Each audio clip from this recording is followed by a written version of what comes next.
Hey guys, welcome back to the Max Spence Business Podcast. I appreciate you guys for tuning in. So today's guest is Gigi Robinson. So she is a full-time content creator with over 160,000 followers across all their platforms.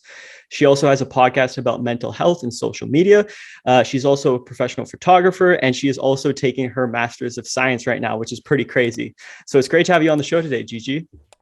Hi, thanks for having me. What a nice intro. And I know we were kind of giggling about this as like it is such a mouthful. So how do you even like describe your career as like a freelancer? And that's the term I really like to use. I call myself a freelancer, a content creator, an influencer, a brand marketer, brand strategist, student, learner, advocate, speaker. It can be all of those things. And I kind of like that there's not like a pure definition of it. And when I want to be a speaker, I'm a speaker who's a creator and who's found a path because of it. When I'm, talking about things on social media, I can be an educator. So it's just really, really awesome. And yeah, that's a little bit about me.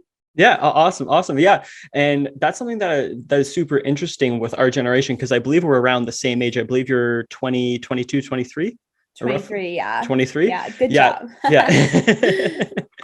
Yeah, so I'm 21, so it's really interesting about people that are like around our age, right? Because it's like if you look at most likely you look at our parents and stuff, and it's the majority of them have the same that have been at the same company for 20, 25 years, 30 years, right? Right. And that was the sort of original flex, was like, sort of being at a company for a really long time and, doing that type of stuff. Whereas now um, it's like size, like the hustle culture and all that type of stuff. And it's like trying so many different things. And a lot of people, aren't really wanting to do the 20-year, career at one company. A lot of people jump around. So I think it's really interesting to sort of hear your perspective of how you're sort of navigating that world.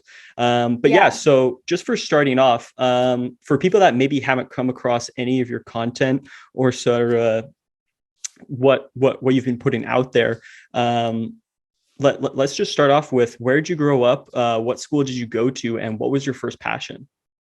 Oh, okay. Wow. This is a big question. I'm gonna go with I grew up in New York City, first and foremost. I think one of my first passions was competitive swimming.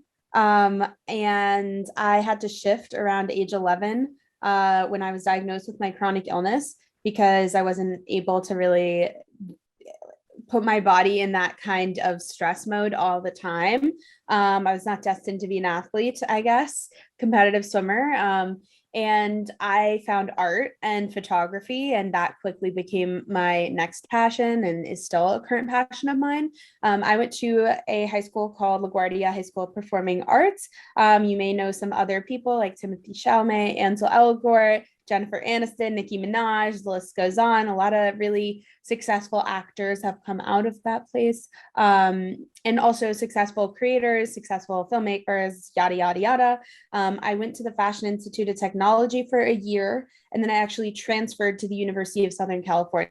So I am a good old transfer student. And then I am now at USC again for my master's. Okay. Yeah, that's absolutely incredible. So, actually, something I want to sort of touch on a bit was actually that high school. So for that high school, like, did you guys cover, like, was it a lot more like drama based and like, videography and, photography and music? That was like sort of the core of the school.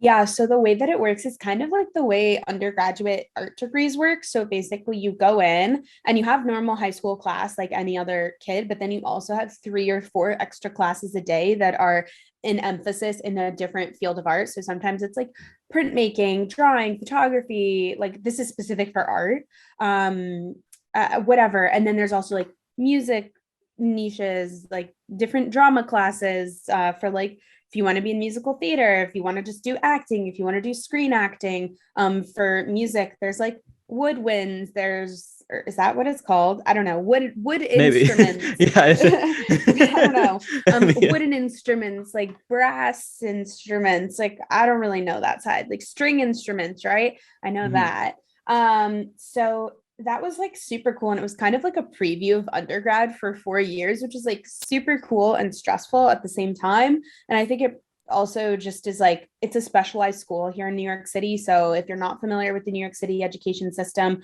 to get into what's called like a specialized high school, I don't know how many there are now, but I think it was like 6 or 7 of them back in the day. You have to like test into them and like interview to get into the school. It's not just like a regular district school that you go to. And then on top of that, I think you can also just like go to a district school, but I was like, I like art. I want to go to this school. So that is how I went down the path of going there. Oh, okay, awesome, awesome. And sort of so transitioning, going through your life, how did you sort of get into content creation? Like, I mean, you started with Mm, photography and art, which is, in itself a form of content creation, but getting yeah. onto like social media content creation, when did that sort of spark your interest and you sort of wanted to start going down that route? Yeah. So when I was 15, I was in my photography class and we had to make a book, like a photo book. You can go on Shutterfly, throw some photos in, get a book delivered, that kind of thing. And it was really to like tell a story through image making. So I wanted to tell the story of like anybody can look like a supermodel, anyone can be beautiful and be confident and be on the magazine cover. So I went and I got like Teen Vogue covers and photoshopped my friends onto them, and like I didn't edit them or anything, and I was like, you don't need Photoshop to be pretty. And that was kind of like the spark of everything. And it's kind of crazy that like I was thinking about that at age 15 and now I'm 23 and it's like my career that I get to talk about it full time. So I think, obviously stay the course. That took 8 years in the making for me to build that. So that was like the first thing on the image making and storytelling side. Then when I went to FIT, one of my projects there was about that. And then I used that in my portfolio for like USC. Then once I was at USC, I started talking about chronic illness and mental health in my work. So again, it's all underlying in like what I've always been passionate about. And then in terms of social media, I joined a club called USC Reach. It is a social media club unique to USC and UCLA at the moment. Um, and it's all about content creators, the creator economy, digital marketing, anyone involved with social media and building a community around that. And that's where it started in 2017. And it's just kind of ebbed and flowed around that. I started working with brands almost instantaneously. And it was like, take your photography expertise and get paid by brands not only to shoot the content but to be in the content as a personality, as a model, as a brand ambassador, and the rest is kind of history. Wow. Yeah. Yeah. So I mean, you've sort of been in the space for quite a long time, but becoming the official title of sort of a content creator has when you went to university and stuff, that's actually pretty interesting. So like at the California universities, because I know it's near to Los Angeles, which is literally like the creator hub of the world, like Yeah. LA and New York and stuff are huge creator hubs. Mm-hmm. So when you were in these sort of this group, was there a lot of other, like, I guess all the other people were content creators as well, or were they Yeah. wanting? So okay, that must have been pretty exciting. So I mean, like that must have helped out a ton with collaboration and helping each other boost each other's content, right? Like, I mean, it's sort of like almost like a creator house, right? But Yeah. it's at the university. So I'm really interested Yes. that more universities don't actually start something like this. But I mean, like as a student, you could start it yourself, right? Um, Yeah. I mean, also, like, I would just say logistically, like, we have to remember it takes a very specific kind of student to be a creator and commit to it as a career and a side hustle. And that's what this club really was. It wasn't just like, oh, yeah, like you do TikTok, I do TikTok, I love TikTok. Like, I'm going to learn how to be an influencer. It's like, no, you already have your presence established. And this is just kind of like the cadence and like the rules that the founders kind of created. And I think that was like a really special thing about it. And everyone that wanted to become a creator, like we have, I guess I can name drop, why not, right? Like I'll just, like, you can link them in the show notes or just go to uscreach.com or USC Reach on Instagram. But like myself, Markion, Party Shirt, or Xavier DePetta, Cosette, Mia Finney, Alan Chicken Chow, and so many more. But those are just like, a handful that were kind of a part of like the original first class of reach. And I just think it's really cool because a lot of us have used the tools and actually implemented them to become creators full time and run media companies and run our partnerships through that. And I also think part of the reason why other students, again, don't open these right away is one, community building can be hard and it can be scary. Like at first, everyone was like, oh, that social media club, you guys are so annoying. And then all of a sudden, the past 2 years, TikTok has boomed. YouTube's growing. The more things grow, and the higher the profile of the creator at the university, the more people are interested. And now it's something where people are like, oh my God, we get like 200, 300 applications. And it's like, we only admit 15 people to the club. So that's one aspect of it. The other aspect is like being a college student, right? Like how much time do you actually have to invest? I was on eBoard for 3.5 years, which is nuts. Not everyone chooses to do that, but like I was super passionate about holding the community together. And yeah, that's just a little bit about it. And it just takes time and energy, and you have to commit to it and be okay with a meeting with 10 people in it and not 30 people in it. So Yeah, things, yeah. That's true. So now I sort of want to transition to really like putting yourself out there, right? Because that's something that I've sort of like doing my research. That's something that you've excelled at, is putting yourself out there, trying different stuff, and like, not really caring what other people think about you. And you're just, putting your content out there, doing public speaking and all this other type of stuff.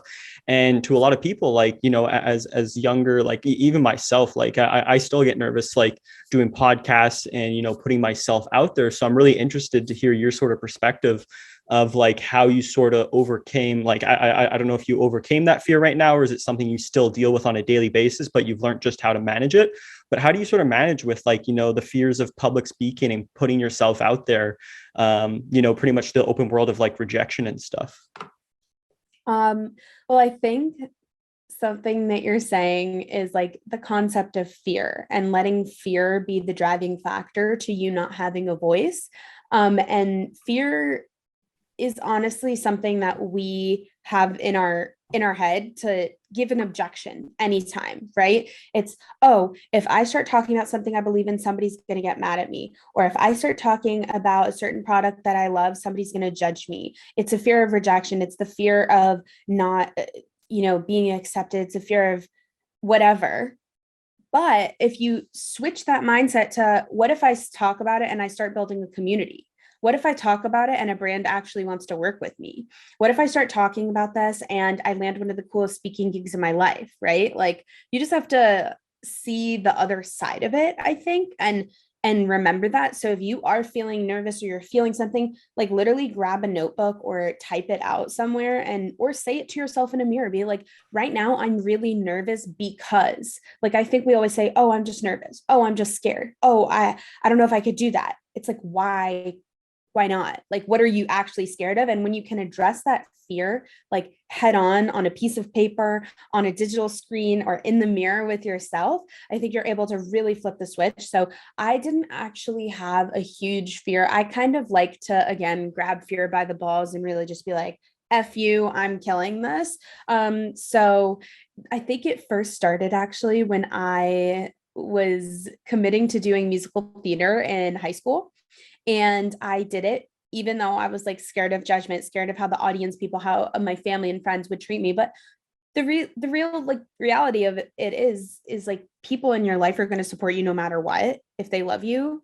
And even if they don't like what you're doing, they're still going to love you. So I think that is another thing to think about when addressing fear. And eventually, I got a lead in the show.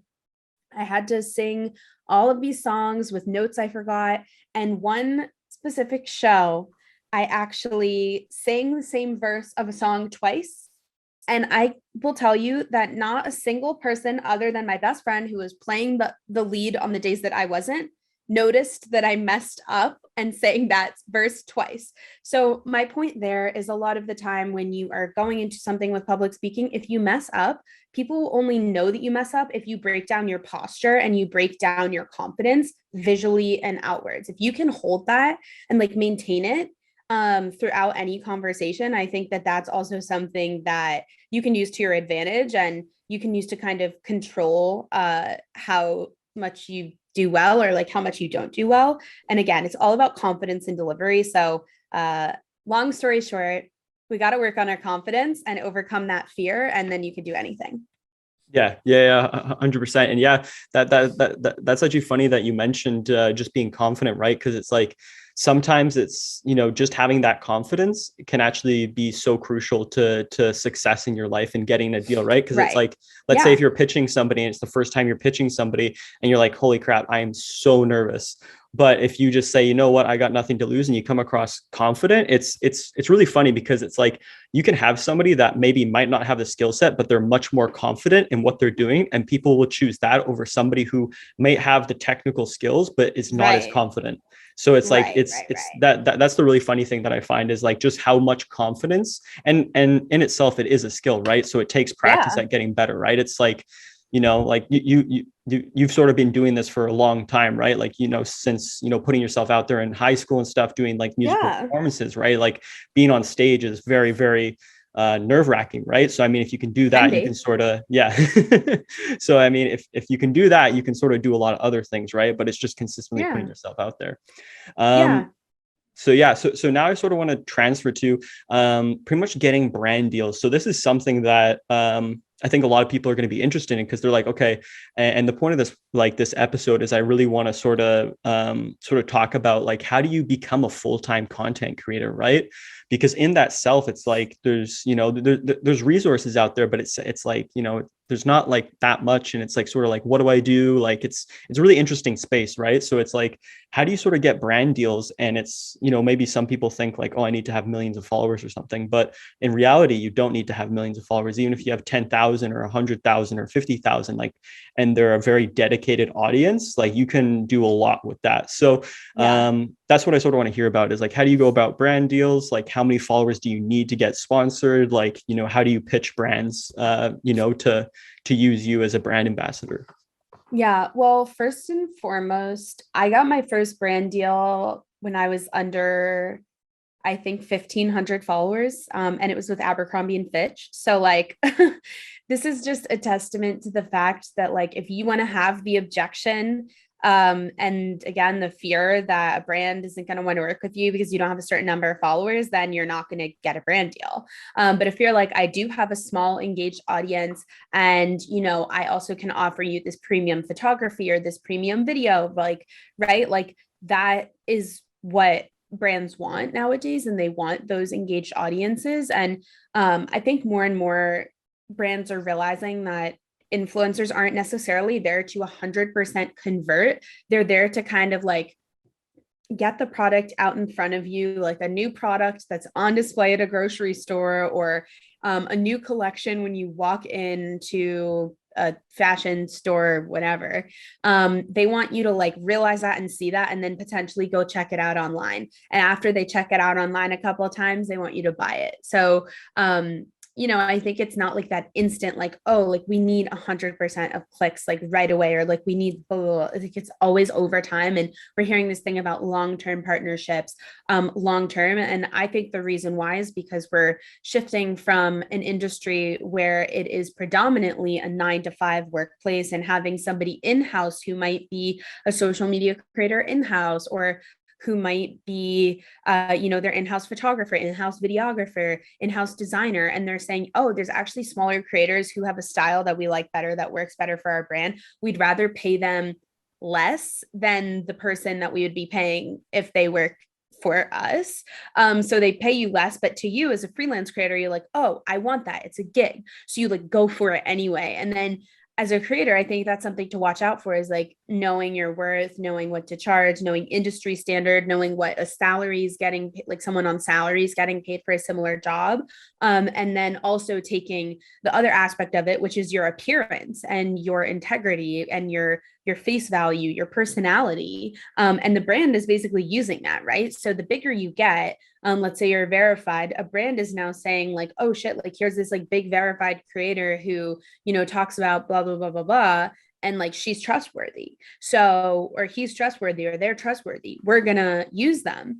And you don't always think about intuitively factoring that in. Because you've been trained like, oh, it's just about a post. It's just a post. No, it's not just a post. It's coming up with a content idea, being the art director, the stylist, the producer, the talent.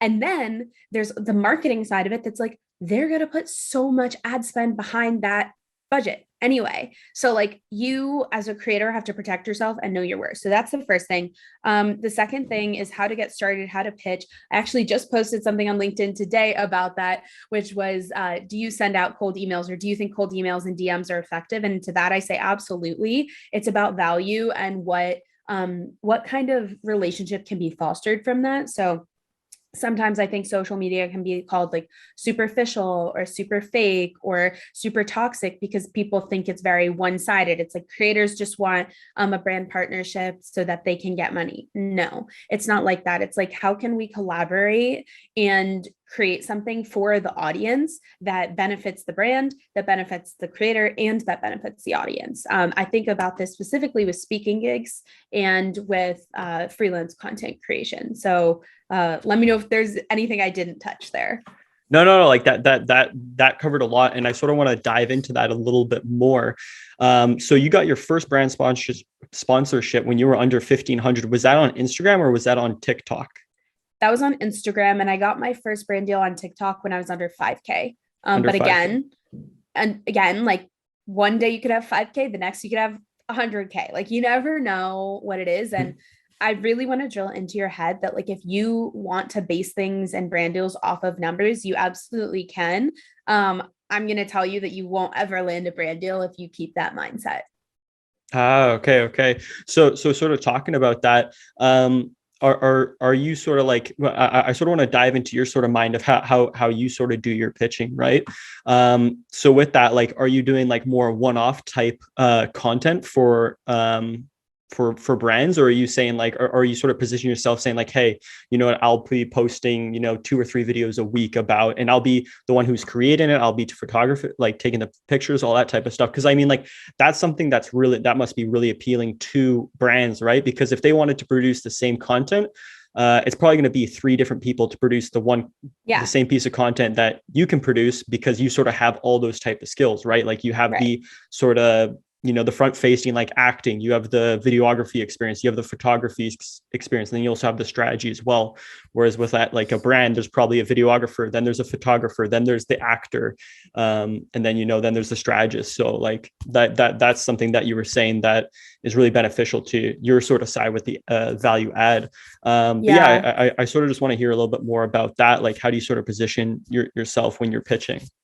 Yeah, absolutely. I actually normally have this entire brand book, is what I like to call it. And the reason why I call it a brand book is because it's about I think like 25 pages long.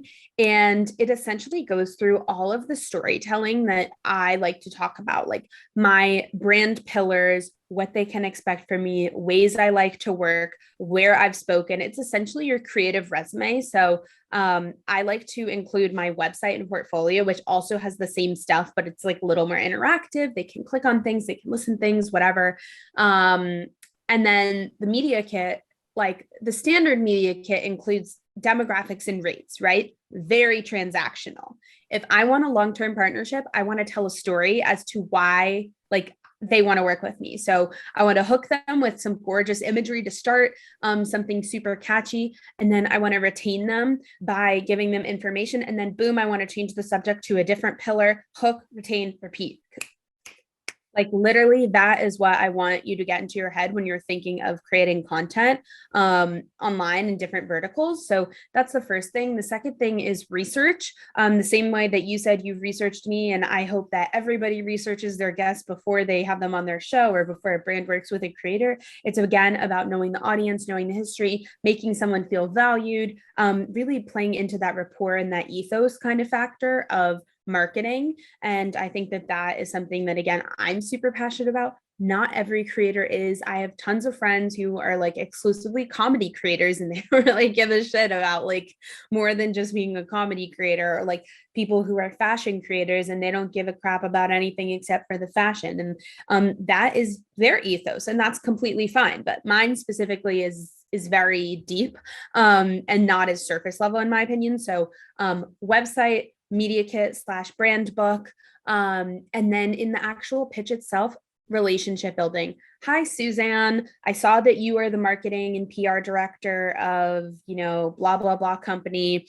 I recently saw this specific ad or this specific post, and it really inspired me because blah, blah, blah.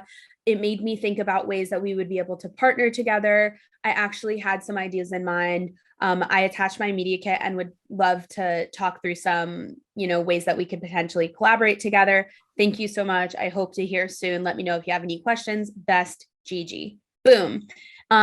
Keep it short, keep it simple. Give them 3 things. 1, you're introducing yourself and you are, saying like, thanks for connecting, or hello, I saw you're in this position. So that way they know that you're not just some random person sending them an email. They know that you spent the time to research them. Again, value relationships. 2, you're showing that you're invested in the company already because you saw an ad or you saw a post that you like, or you saw another collaboration that you like. So you know that they have a budget for collaborations and you know that they could fit under your vertical. That's the second thing. And 3 is introducing yourself and making sure that like, basically proving yourself and giving them the stuff and saying like, hey, here's all this work I've already done. Let's like figure something out. Let's work together, and leaving the ball in their court. Even though you have the upper hand, you've done everything that you can. You've like put it all out there. And another thing that again goes with objection is if they say, hey, no, we don't have a budget, not right now. Right. Mm-hmm. Reach out in 3 months, reach out in 6 months, a year. You never know. So that is pitching 101 with me. Yeah, no, like, and that's absolutely amazing. I really think you should create a YouTube video about that, because that like how much information you just like I don't know if you already have maybe a YouTube video detailing that specifically, but all that information was absolutely all that information was absolutely phenomenal. And I know a lot of people like probably that maybe are like 17 or 18 or 19 that want to become content creators. There's not like it's not like you can go to university, right, like unless you're maybe in LA or New York where they have like better opportunities. But if like I'm from Canada, right? So in Ottawa, like my city, there's not really like, a content creator university or how to be a social media, like how to do brand deals and all that type of stuff. So literally all the learnings from online, right? So I think posting something like that would be amazing. I know we're coming a little bit close to the end here. I've just got a few more questions. I wonder if you're good for time with that. Yeah, I'm good. Okay, awesome. One thing, pretty much all that stuff that you're mentioning there is absolutely phenomenal. And I sort of want to talk a little bit about sort of like getting a manager. Like that's something like, when do you need to do that? Like, do you have to do that like, should you be entertaining that? Because everything you sort of just mentioned there is like something that I would probably say like a manager sort of does, right? Like with pitching, but I mean, you can do it all yourself, right? And you can sort of cut out the manager, right? Who's going to maybe take 10% or 20% of the brand deal sponsor, right? So that's something I want to know about. Like, are you like, should you get a manager? Should you not get a manager? Is there a certain level that when you should get a manager? Like, when does that sort of come into like this sort of situation? Yeah. Great question. First of all, I think it is purely subjective and purely based on what you need as a creator. If you're somebody who's getting a ton of deals coming in, I think it's a great opportunity to have somebody negotiate and look over the clauses and make sure you're not getting effed over with usage rights or with like appearance fees and all of that stuff. The next thing is like where to go. I mean, there's tons of things online that are like the best influencer agencies. Let me just say they make it really hard to actually talk to somebody.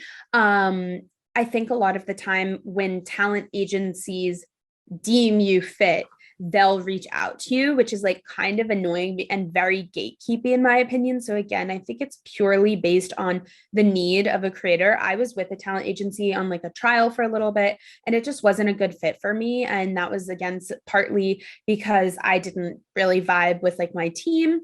The other part was because, I just don't think that they were pitching me the way that I really wanted to be pitched. It was kind of just like I was another person making them some bang for their buck. And that was kind of annoying to me. And a lot of times these agencies will, especially boutique agencies, will take advantage of smaller creators and be like, oh yeah, you're, a great creator. We want to bring you on. And then they just take a percentage of your deals. And, it's really just, it's purely preference. You could also, which I think might be a good idea for some creators, is to hire like an assistant, a virtual assistant, a real assistant, a college intern, someone to handle their pitching for them. And maybe you pay them hourly, and let's say it's like 10 hours a week, or 10 hours a month, at like $40, it's like $400 a month. And let's say you land a couple of brand deals for a couple of grand, you're already saving on the agency fee, or the what's it called, commission that an agency would take from you. Also, when you sign up to an agency, the way that your deals usually come in is that the finance goes from, because you're signed to them, the money will go to the agency from the brand, and then the agency will pay you out. Wow. Instead of the money going to you and you paying the agency. Yeah. So that is something I would for sure watch out for, because they can if you're not on top of your books as an influencer, you can for sure lose money. If you're not on top of reaching out to brands being like, hey, when are you paying me? This was due 5 days ago. Also including late fees in your contracts, people, that's super important. And that's something a talent manager would be able to negotiate for you. Or if you have a lawyer, to look at on retainer, right? That's another thing I would say. If you are not having an agent, have somebody pitching it for you, like a virtual assistant, and have a content influencer lawyer, which I'm still struggling to find someone that I like, to review all your contracts for you to make sure you're not getting screwed over. So yeah. Yeah, no, 100%. And something that I remember hearing, because I follow social media creators and stuff, and one of the creators I sort of follow a bit is Josh Richards, because I love what he's doing with his business side and combining his brand with business and all that type of stuff. And I remember seeing him on a podcast, and he was talking about when he first started getting he started getting a lot of followers and all that type of stuff. I think he did a tour or something around the US, right? And for that whole tour, he got paid $750 or something. And they were selling out small, not arenas, but small, conferencing places. Yeah, spaces and stuff. And they literally didn't get paid anything. So he was like, holy shit, I really got screwed over on this, right? Because the management was we have the traveling costs, we have to be honest, if somebody wants to screw you over, they can create as many costs as they want and stuff. They're just they just start bullshitting there's admin fees, there's traveling costs, there's food, there's all this. And it's unless you go through it line by line, and that in itself takes a lot of work. But yeah, so I really love the advice that you said there, is you don't not all the time you really need a manager, but if you do take a manager, make sure you have somebody who's going to help you make sure that your contract is solid and you're not going to get screwed over, right? And also one more thing that a friend of mine said to me recently is when you have a manager, or you're paying a virtual assistant, or an assistant, brand partner, whatever, you know what I'm trying to say, the person in this position negotiating these deals for you, you're essentially buying back your time by not doing that. So make it a well worth it expense. Yeah, 100%. So now I sort of want to do I've got 2 last questions for you. Sure. Well, sorry, 3 last questions. So one of them is, what was one of your best moments being a content creator, and what was one of your worst moments being a content creator? I'm going to start with the bad, because I always like to start with the bad and then end with good. The bad was probably just dealing with, okay, can I give 2? The first one is just the fact that sometimes things get taken down on TikTok just for being body image creator. Sometimes it's deemed as inappropriate, and just comparing yourself constantly to the skinnier people on the app, and just being those people are so much hotter, they look so much better, why is their content not getting down if they're in a bikini and mine is, that's not fair. And also just seeing TikTok suppress other kinds of content. Another bad moment on social media was, there's this hair hair care brand that I love that is like somewhat controversial. And some people found that I was talking about it on TikTok and were like really like being scary and like pulling me into other videos and being like, don't support this influencer. And I was like, oh my God, it's literally like what I wash my hair with. Like, chill. Like, I'm not trying to sell you. I'm just talking about the fucking shampoo I use. So I like privated all of those videos because I was just like, I can't have this kind of shit go down with my brand. It's so negative, and my page is not about negativity. And if I won't talk about the shampoo that I use, and also like, why is anyone interested in that? Like, I don't know. Maybe I should have just like realized that like, Gigi, people are literally mad about the shampoo that you're using.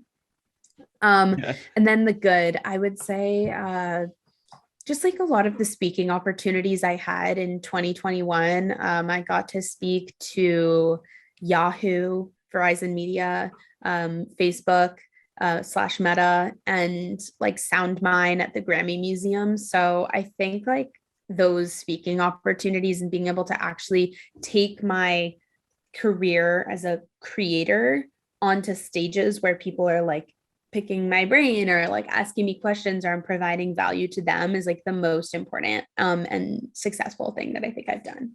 Yeah, 100%. And one thing you mentioned there that I love was sort of like that goes a little bit into the cancel culture, and like just like Mm-hmm. people just like canceling you for some like the most like to be honest, like how would you have known that, let's say if like the one of your brands that you're using is like maybe doing something wrong, or maybe they don't do something that is like blah blah blah blah, right? And then like, because like, what are you supposed to research every single product you use in your entire life? Like, nobody does that, right? And just Yeah. penalizing pretty much a creator because of that, I think is pretty shitty. But it's like, it's one of those things you like, I guess you sort of need to figure out is like how to deal, because like when you're in the social eye of, right, it's like there's always a lot of tension to you, which can be great because it can give you amazing opportunities, but there can also be people that decide to be a bit of an asshole and just try and drag you down, Yeah. right? Yeah, I um think like you just have to, as a creator, be kind of polarizing and give people something to talk about in some ways. I'm not saying do crazy, stupid shit, but if your content is not like making a statement, then there's not going to be that momentum of growth. And as you grow, like literally, you're always going to have haters no matter what. So that's why I talk about positive things. The positive people, like your vibe attracts your tribe. Those kinds of people follow me, the people that want to better their lives and like look at self-improvement or like wellness or mental health content, follow me for that. And then the people that want to be negative and self-deprecating, they comment, they see it, they interact with it, but they're still interacting, right? Like, are they going to be somebody that listens to my podcast? Probably not.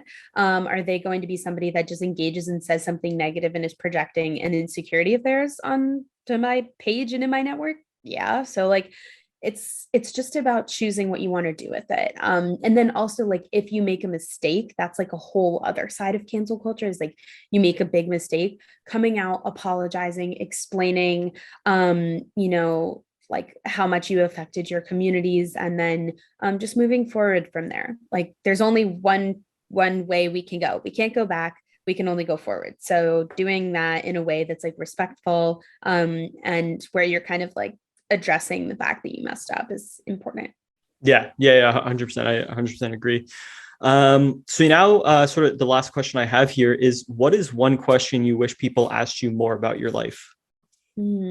That's a really awesome question. And um, I honestly think the question of like, how are you doing? And not the kind that it's like, oh yeah, like I'm fine. Like the kind where it's like, oh, like actually I genuinely like want to sit down and like, what's going on? Like, what kind of projects are you working on? Like, not just to pick my brain, not just to get something from me, like to genuinely just like care, is something that I think is super important. And we forget that creators are people outside of their personality. So it's always like, the example of like when I got verified, immediately people were like coming up to me and being like, oh my God, like how are you doing? Like, I hope all is well. How'd you get verified? And I'm like, you don't really give a shit about me. We haven't talked in 2 years. Like, so just like really like approaching people with like just like genuine, like not like I want something from you, but like again, how can we Just have a interest. partnership? How can we have a Yeah. friendship? Like, yeah, like not just being very transactional is very transactional friendships are gross. A friend of mine was like, yeah, like I don't go to any of those mean girls clubs. And that's what she kind of calls those one-on-one interactions where people just want things from you. Yeah, 100%. That's something that happens once you start getting a follower base, right?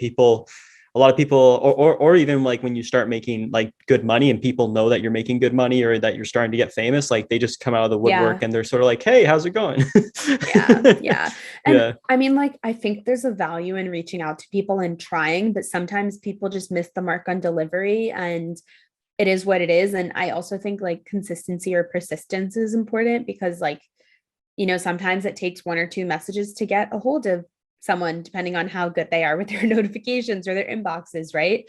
Mhm. Um, and just like again, like giving people grace as well. Like I know not everybody means the worst all the time. They're just trying to better their life. And I help where I can, of course, but as a creator, like you're saying, or even in a career, if you get to a certain point and you're working at a big company, let's say it's one of the big finance companies, right? And your friend who's a couple of years younger in your frat or sorority or club or someone on campus reaches out to you and you're an alumni, you're making it big, like it's your choice, the ball's in your court, you get to decide how you deal with it. And a lot of the time I just kind of shrug my shoulders, but do I wish people asked me like more personal things? Absolutely. I think we all do. And part of that's just like wanting to feel valued and a part of something. Yeah, 100%. And I think that's a great place to sort of end off the podcast. So yeah, it's been an absolute pleasure having you on the show, Gigi. Where can people find out more about, what's going on in your life and also any new projects that you have coming out? Yeah, thanks so much for having me. This was so fun. Great conversation. I don't think I've really recorded any episodes on any of this stuff. So super excited to share this one with my audience. You can Google my name, Gigi Robinson. Find my website, gigirobinson.com. Find me on all social at like the at symbol, the word it's, and then my name, Gigi Robinson. So really, really difficult to find clearly. But yeah, this was so awesome. Thanks. Awesome. Well, thank you guys for listening, and I really appreciate you guys making it all the way to the end. If you got any value from the episode, if you can please leave a review or like the podcast, that helps out a ton with the show. Until next time, have a great day, guys.